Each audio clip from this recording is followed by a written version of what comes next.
এই পিঁপড়াটি খাবার টুকরা নিয়ে রাস্তা দিয়ে যাচ্ছিল, হঠাৎ হাঁসের নজরে পড়ে। হাঁসটি পিঁপড়াটিকে দেখে মনে মনে ভাবতে থাকে পিঁপড়াটি এত বড় খাবার নিয়ে কিভাবে চলাফেরা করে। এরপর হাঁসটির মাথায় একটি দুষ্ট বুদ্ধি আসে যে পিঁপড়াটা কতটুকু ওজন নিয়ে চলতে পারে, তাই মামপট, আপেল, রুটি আরো অন্যান্য কিছু পিঁপড়ার ঘাড়ে তুলে দেয়।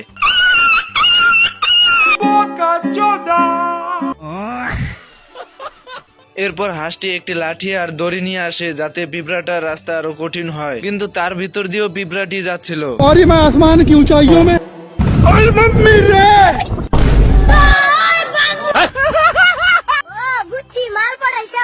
আর মানুষ পান নাই, বারবার শুধু আমার উপরে, বারবার শুধু আমার উপরে, কেন কেন? এরপর পিঁপড়ার গায়ে লেগে থাকা রসমালাই মুখে নিয়ে খেয়ে দেখে অনেক সুস্বাদু, তাই তার বন্ধুদেরকে ডাকতে চলে যায়। বলিস কি? বন্ধুরা, ভিডিওটি ভালো লাগলে অবশ্যই লাইক করে দেবেন, আর দ্বিতীয় পার্ট দেখতে চাইলে কমেন্ট বক্সে জানাবেন। আমার চ্যাটার বাল, হাত, হাত, হাত।